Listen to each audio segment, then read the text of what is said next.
Hey, real quick before the story starts, if you like lit reading, I've got something new you might enjoy. It's called New Tales Told, original short stories. Same voice, same vibe. Just search for New Tales Told right here in this podcast app.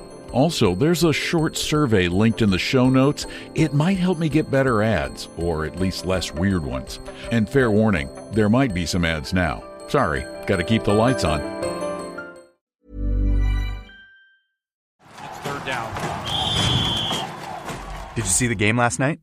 Of course you did, because you used Instacart to do your grocery restock. Plus, you got snacks for the game, all without missing a single play. And that's on multitasking. So we're not saying that Instacart is a hack for game day, but it might be the ultimate play this football season. Enjoy $0 delivery fees on your first 3 orders. Service fees apply. For 3 orders in 14 days. Excludes restaurants. Instacart. We're here. You open the fridge. There's nothing there. So what's it going to be? Greasy pizza? Sad drive-thru burgers? Dish by Blue Apron is for nights like that. These are the pre-made meals of your dreams. At least 20 grams of protein, no artificial flavors or colors, no chopping, no cleanup, no guilt. Keep the flavor. Ditch the subscription. Get 20% off your first 2 orders with code APRON20. Terms and conditions apply. Visit blueapron.com/terms for more. Welcome to Lit Reading. I'm Don McDonald. A few weeks ago, I published my first original short story here on Lit Reading called A Chance of Death. Well, since then, I've written a couple of other stories and decided to create a brand new podcast just for those, entitled New Tales Told.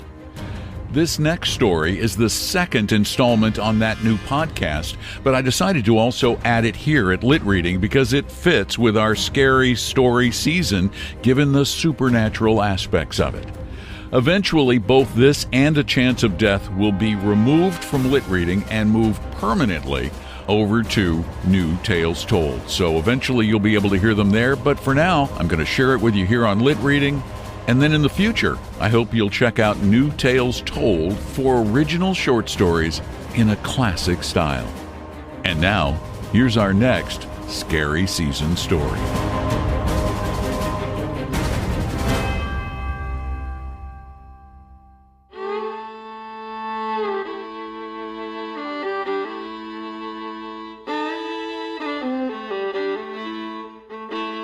There may be a reason crows gather in cemeteries. They remember, they watch, and sometimes they wait. I'm Don McDonald, and this isn't a tale borrowed from the past. It's one I wrote for New Tales Told, stories that live in the shadows between memory and myth. Our next story, Murder of Crows. A Western, but not the kind you remember from Saturday matinees. Montana Territory, 1868. The dead don't rest. The land doesn't forget. And the crows? They remember everything.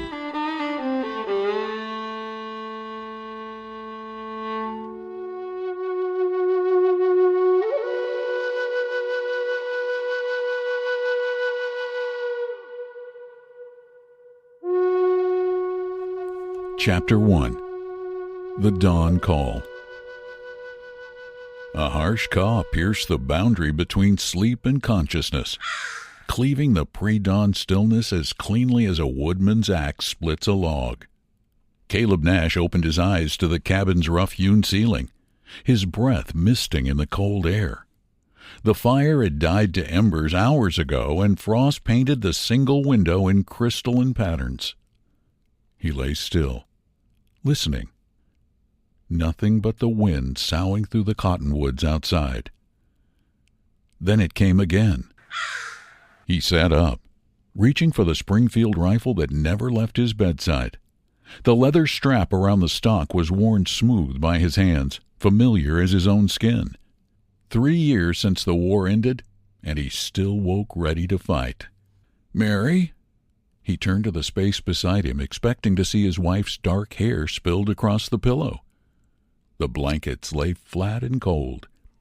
Caleb stepped out into the brittle morning, each footfall breaking the snow's frozen shell as his eyes swept the edge of the woods. There, perched on a cottonwood branch 30 yards out, black as a parson's coat against the gray bark, a crow, larger than most, watching him with one obsidian eye. The bird cocked its head, studying him with an intelligence that made the hair on his neck rise. Then it turned and flew deeper into the timber, its wings cutting the air with deliberate, measured beats. Caleb followed. Tracks appeared 50 yards from the cabin, moccasin prints in the snow, unshod horse hooves, and something else that made his blood turn to ice water. Darker patches in the white, drops and spatters that could only be one thing. He found her at the base of a lightning-struck pine, her calico dress torn and stained. Delicate blue and white beads were scattered like fallen stars across the trampled snow. Her black hair fanned around her head like a dark halo. Caleb dropped to his knees beside her, his rifle forgotten in the snow. Her face was peaceful, almost serene. But her throat... He closed his eyes, fighting the bile that rose in his throat. When he opened them again, the crow sat watching from a nearby branch, silent as a gravestone. The digging took 2 hours. The ground was frozen hard as iron, and his hands cracked and bled inside his worn gloves. With each shovelful of earth, more crows arrived. First 2, then 5, then a dozen. They perched in the surrounding trees like black fruit, their eyes never leaving him. When the last stone was placed on the grave, when the final prayer was whispered into the wind, Caleb looked up to find the trees full of them. Dozens of crows sitting in perfect silence, watching. "I'll kill every man who did this," he said, his voice barely above a whisper. "Every last one." The words hung in the air like a promise, like a curse. Then, as if responding to some unheard signal, the crows exploded from the trees in a thunder of wings, their bodies blotting out the pale morning light. Their cries echoed across the valley, harsh, mocking sounds that followed him all the way back to the cabin. That night, he cleaned his rifle and counted his cartridges. 43 rounds. It would have to be enough. Chapter 2. First Blood. The Crow warrior was young, maybe 19, 20 at most. He sat by his small fire in a protected hollow, roasting a rabbit on a green stick, his spotted pony grazing nearby. His hair was braided with strips of red trade cloth, and a bone choker circled his throat. Caleb watched him from the rim rock above, the Springfield sights centered on the warrior's chest. Barely a man, the warrior hummed a melody that rose like smoke through the cold mountain air, each note carrying the ancient cadence of his people. The rifle kicked against Caleb's shoulder, the shot echoing off the canyon walls. The warrior pitched backward into his fire, scattering sparks and burning wood. The pony bolted, reins trailing. Before Caleb could work the bolt for another round, they came. Crows, streaming over the canyon rim like black smoke, their cries splitting the air. Dozens of them, circling and diving, their wings beating so close to his face that he could feel the wind from their feathers. He stumbled down the slope, fighting through the whirlwind of birds, and knelt beside the dead warrior. The boy's eyes were wide with surprise, his mouth slightly agape as if about to speak.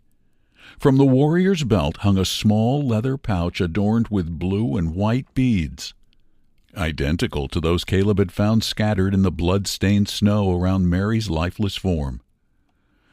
The crows landed all around him, hopping closer, their black eyes reflecting the dying firelight.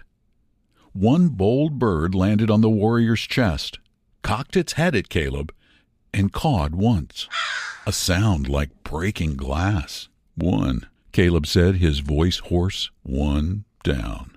The crows watched him right away, their cries following him long into the night.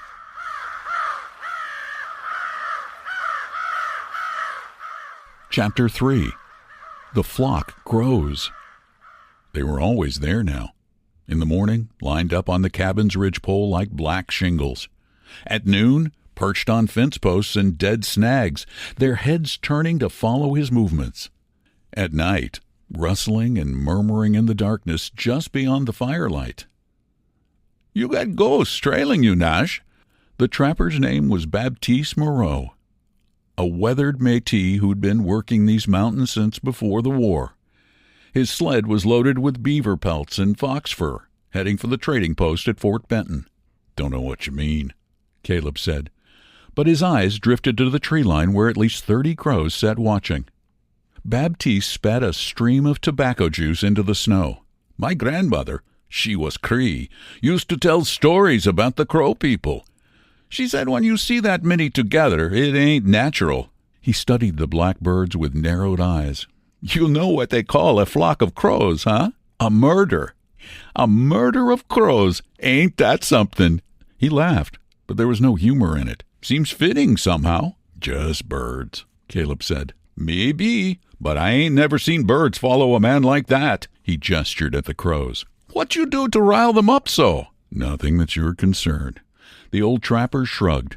"Your business, I reckon. But if I was you, I'd think on what message they might be trying to send." He glanced at the rifle across Caleb's saddle. "Sometimes the dead got things to say to the living." That night, after Baptiste had gone, Caleb sat by his fire and counted them. 47 crows in the surrounding trees, maybe more in the darkness beyond. They didn't sleep. At least he never saw them sleep.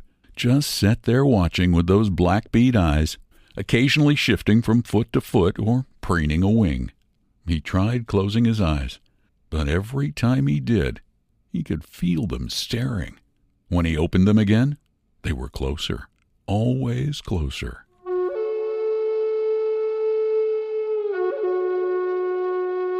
Chapter 4. Second Killing. The hunting camp was temporary. Just a lean-to shelter and a ring of stones for a fire. 2 men, both young, both wearing the braided hair and bone ornaments of Crow warriors. They had fresh elk meat hanging from a tripod, and their horses were good ones, a bay mare and a paint gelding with intelligent eyes. Caleb watched them from the timber for half an hour, studying their movements, their weapons. One carried a trade rifle, an old Hawken that had seen better days. The other had a war club and a knife, but no firearms. They talked quietly in their own language, occasionally laughing at some private joke. They never saw him coming. The first shot took the one with the rifle, spinning him around and dropping him beside the fire. The second warrior lunged for the dead man's weapon, but Caleb's second shot found him before his fingers touched the stock. The silence afterward was complete. No wind, no bird calls, nothing but the cracking of the fire and the distant sound of horses running. Then the sky went dark. They came not in ones or twos this time, but in a living storm. Hundreds of crows, their wings blotting out the sun, their cries so loud Caleb had to cover his ears. They landed on everything, the lean-to, the meat, the bodies of the dead warriors. Within minutes, the camp was invisible beneath a writhing carpet of black feathers. Caleb backed away, his rifle held ready, but the birds paid him no attention. They covered the bodies completely, a shifting blanket of wings and beak until nothing of the dead men could be seen. And then, just for a moment, they went silent. In that silence, Caleb could swear he heard something else. A low murmuring like voices in conference, like judges deliberating. Baptiste's words from the other day echoed in his mind. When enough gather, they hold court. They decide who lives and who dies. That night, they stayed close to his camp, not watching from the trees this time, but on the ground around his fire, so close he could have reached out and touched them. Their eyes reflected the flames like tiny coals, and they made soft sounds, not quite caws, more like whispers or murmurs in a language he couldn't understand. He didn't sleep at all.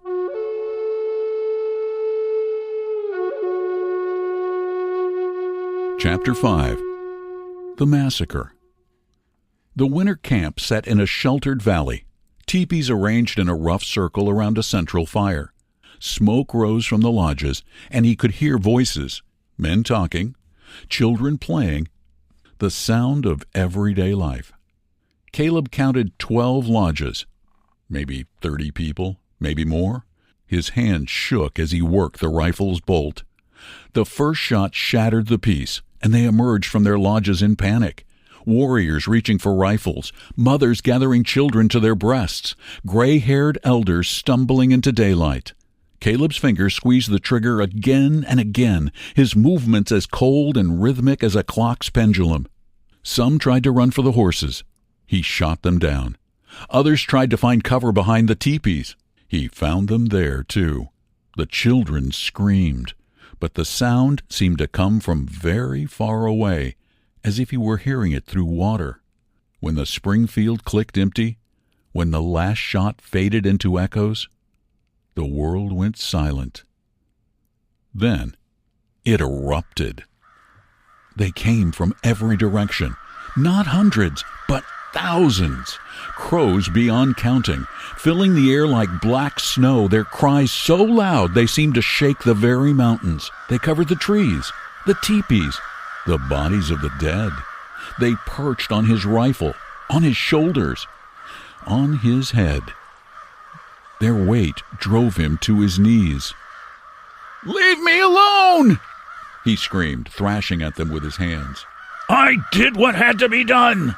But they kept coming, more and more, until the entire world was black wings and harsh cries. And underneath it all, he could hear something else. Voices whispering in the darkness, speaking words he couldn't understand but somehow knew. Murderer, killer, monster, you have become what you hunted. There is no redemption for this.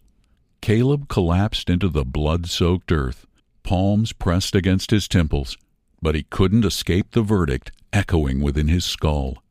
The crows formed a living courtroom around him, their obsidian eyes mirroring back not just his face, hollow-cheeked, feral, gore-spattered, but the truth beneath his skin.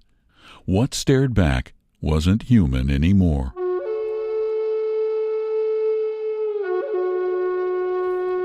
Chapter 6. The Haunting. The crows had multiplied beyond counting. They covered every surface of the lifeless camp. When he tried to move, they rose in a black cloud, then settled again, closer than before. The whispers grew louder, multiplying until the sound filled his skull like rushing water. Caleb pressed his palms against his temples, but the voices only grew stronger. Then, without warning, the world tilted. He was rising. No, falling upward, until he hung suspended above his own body. Below, a man sat hunched in the sticky muck, rifle clutched in white-knuckled hands. The man's face was gaunt, eyes sunken deep as graves. His clothes were stiff with old blood, and when he turned his head, Caleb saw something that made his stomach lurch. That wasn't a man anymore. It was a thing wearing a man's shape, surrounded by a carpet of black bodies, some still, some twitching. The creature's hands were dark to the wrists, and when it opened its mouth, no human sound emerged. The vision shifted, swooped lower. Now Caleb could see the trail behind the thing. A path marked by cooling corpses stretching back through the mountains. Warriors, yes, but also women, elders, children who'd never raised a hand in anger. The ground was painted red for miles. "No," he whispered, but the words came from both above and below. "They killed Mary. They had to pay." But even as the words left his lips, they felt hollow, rehearsed. Had those children killed Mary? Had that old woman whose lodge he burned? "They had the beads," he said aloud, but his voice cracked. "The first one had the beads." No, he whispered again, but the word meant something different now.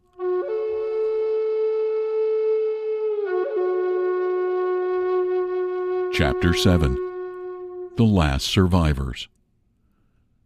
They were hiding near the tree line, a woman and a child half-starved, their clothes torn and dirty, huddled among the last stunted pines before the bare rock began. The woman couldn't have been more than 25, with long black hair braided with scraps of blue ribbon. The child was a boy, maybe 7 or 8, peering out from behind his mother's worn trade blanket. Caleb found them by following their tracks in the snow, tiny moccasin prints beside larger ones, wandering in circles, doubling back, trying to hide their trail. They'd been running for days, maybe weeks. The woman spotted him. She moved like a shield in front of the boy, arms outstretched as if she could somehow make herself wider, larger, impossible to shoot through. Words tumbled from her lips, foreign syllables that needed no translation. "My son," she finally managed in broken English, her voice cracking. "Take me, not him." The child's eyes were huge in his thin face, dark as the spaces between the stars. He looked like the younger warrior with the bone choker. Maybe a brother, maybe a cousin. The family resemblance was clear. The Springfield's weight settled against Caleb's shoulder. Before him, the woman's eyes fluttered closed, her voice rising in a melody that seemed to bend the air around them. Notes not meant for the living. The boy remained motionless in her shadow, his gaze fixed on Caleb's face, not the weapon. Caleb's hands betrayed him with a tremor. The barrel dipped, then steadied. Something inside him whispered a question he couldn't bear to answer. Then Mary's face bloomed behind his eyelids, the raw wound at her neck, the emptiness where life had been, and his index finger found its purpose. The shot echoed across the valley. The woman crumpled to the snow, her song cut short. The boy screamed once, a sound like breaking glass, then turned and fled down into the timber, crashing through the undergrowth like a wounded animal. Caleb lowered the rifle and looked around. Crows were landing everywhere. On stumps, on snow, on the woman's still body. One landed on the rifle's barrel and looked at him with an almost human intelligence. It cocked its head, opened its beak, and made a sound that wasn't quite a caw, almost like a word, almost like a name. Murderer. The sky darkened again as thousands more gathered until there was no horizon left, just wings and blackness and the weight of countless watching eyes. For the first time since this all began, they made no sound. The silence was worse than the screaming. Caleb tried to speak, to justify what he'd done, but no words came. Only a strangled sound that might have been a sob, or might have been something else entirely.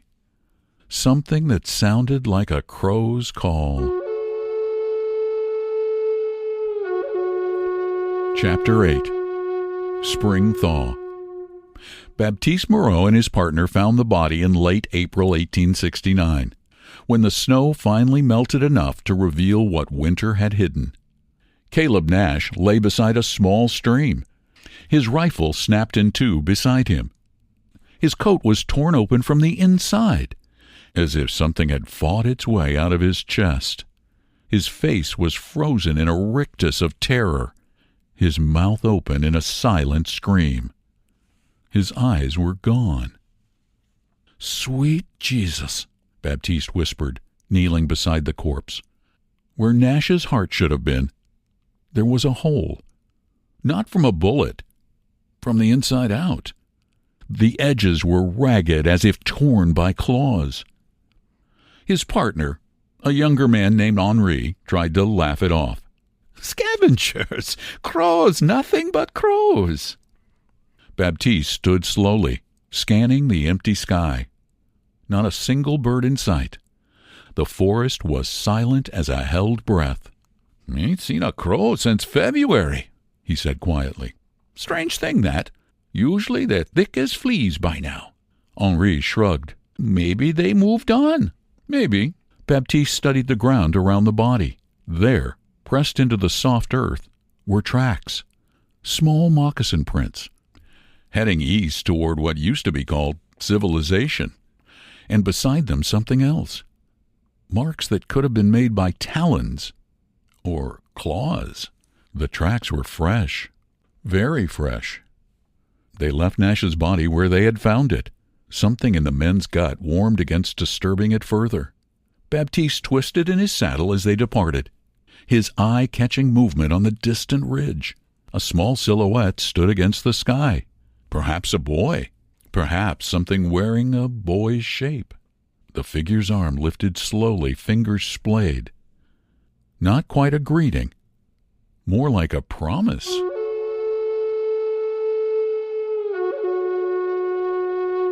Chapter 9. The Aftermath. October 1868. That autumn, newspapers in Denver and Cheyenne began reporting strange deaths. Men found alone in the wilderness with their hearts torn out, surrounded by black feathers, their faces frozen in silent screams. The deaths followed a pattern, moving steadily eastward toward the settlements and then cities where people felt safe behind their walls and their laws. The authorities called it the work of wild animals. The survivors, those who glimpsed something in the darkness before running, spoke of a boy with black eyes and hands like claws, walking beside shadows that might once have been crows. But that was just frontier superstition. Everyone knew there were no such thing as monsters. Not in the civilized world.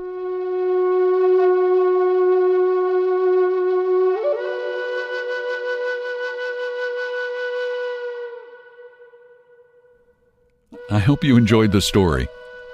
Crows, they say, remember faces. They mourn their dead, they hold a grudge, which makes me wonder what they thought of me, one morning half asleep, lying in bed, seething under the weight of their screams as they filled the sycamore outside my window. A murder of crows, literally shrieking at dawn, and I, in my fog of fury, thought quietly, shamefully, I guess, maybe this murder deserves one of its own. That thought, well, I'm not proud of it, but from it, a story took flight. I wrote this one loosely haunted by the legend of Jeremiah Johnson, but entirely imagined. Murder of Crows is pure fiction. Its roots, however, are real. And the birds, well, they're still watching from just outside my window. Thanks for listening to this original story from New Tales Told. If you like what you hear, please tell other folks, because we're brand new, hardly have any listeners yet, but hopefully we'll have more soon. And if you really like what you hear, please leave a review at Apple Podcasts. And I have more stories bubbling in my brain, so watch for the next one really soon, right here on New Tales Told. I'm Don McDonald.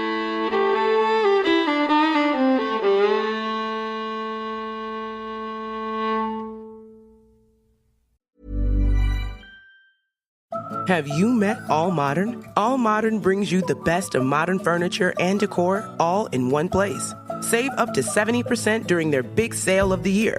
Update your space with modern dining tables, chairs, and more. All on sale at All Modern, a Wayfair specialty brand. Plus, get fast and free delivery. That's modern made simple. Shop the big sale of the year October 26th through 29th online at allmodern.com. Life is unpredictable, but how you prepare for the unexpected shouldn't be. Take ownership of your life planning with Policy Genius to help your loved ones have a financial safety net in case something happens to you. Whether to cover debts and routine expenses or even invest the money and earn interest over time. With Policy Genius, finding and buying life insurance is simple. You can compare quotes from top insurers and could find coverage that fits your needs and your budget. Plus, they offer life insurance policies starting at just $276 a year for $1 million in coverage. It's an easy way to feel good about and plan for the future. No wonder Policy Genius is the country's leading online insurance marketplace. Don't wait for life to make other plans. Protect your family today. Head to PolicyGenius.com to compare top-rated life insurance policies, get your lowest quote, and make a smart move in under 10 minutes. That's PolicyGenius.com. Thanks for listening all the way to the end. You're officially a story finisher, and I appreciate that more than you know. If you're curious what else I'm up to, check out one of my other podcasts, New Tales Told. It's brand new, original short fiction written and narrated by me. Just search New Tales Told in this app. And if you've got a moment, there's a quick survey listed in the show notes.